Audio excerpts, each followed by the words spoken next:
চিনি কি আসলে পয়জন বা হোয়াইট পয়জন, এটা অনেকেই প্রশ্ন করে থাকেন। যে আমরা সারা দিনেই আসলে সকালবেলা শুরু করি চা নাস্তা মিষ্টি অথবা যে সমস্ত ব্রেকফাস্ট করি, সেগুলোর মধ্যে মূলত আমরা মিষ্টি জাতীয় জিনিস অনেক কিছুই খেয়ে থাকি। এরপরে কার্বোহাইড্রেট তো আছেই।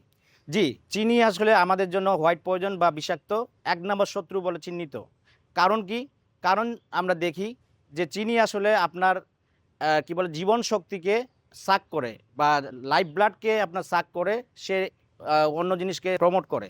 তো সেই ক্ষেত্রে আমাদের এজিং, দ্রুত এজিং হয়ে যাওয়া, দ্রুত বুড়িয়ে যাওয়া, সেটাও কিন্তু চিনির কারণ। তো সেই চিনিকে যদি আপনি কন্ট্রোল না করতে পারেন, তাহলে আপনি দ্রুত বুড়িয়ে যাবেন, আপনার চুল পেকে যাবে, আপনার ভুঁড়ি বেড়ে যাবে, আপনার ফ্যাট বেড়ে যাবে, নানা রকমের ইয়ে তৈরি করবে।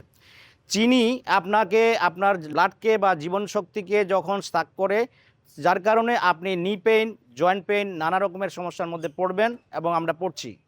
তৃতীয়ত, চিনির কারণে আমরা আসলে আমাদের ব্রেন ফগ অথবা মানসিক সমস্যাগুলি যেগুলি হচ্ছে, মূলত আমাদের চিনির আধিক্যর কারণেই হচ্ছে। তো সেই ক্ষেত্রে আমরা যখন চিনি বেশি খাবো, তখন আমাদের এই ব্রেন ঠিক মতন কাজ করবে না, ঠিক মতন ক্লিয়ারলি চিন্তা করতে পারবে না। এরপরে আমরা এই চিনির যে মূলত কাজ, সে আসলে অ্যাডিকটিভ, কোকেনের চাইতে বেশি অ্যাডিকটিভ।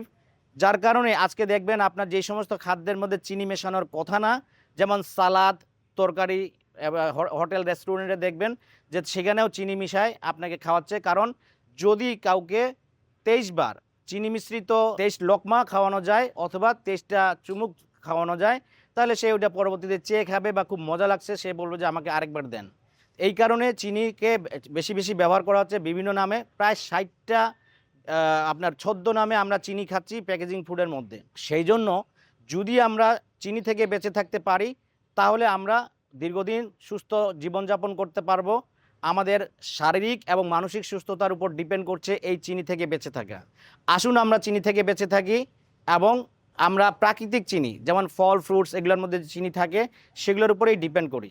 অন্যদিকে এই কৃত্রিম চিনি বা রিফাইন্ড সুগার থেকে আমরা বিরত থাকি। যদি ভিডিওটি ভালো লেগে থাকে তাহলে শেয়ার করবেন এবং লাইক দিবেন। আর যদি অন্য কিছু জানার থাকে প্রশ্ন করবেন কমেন্টে। ধন্যবাদ।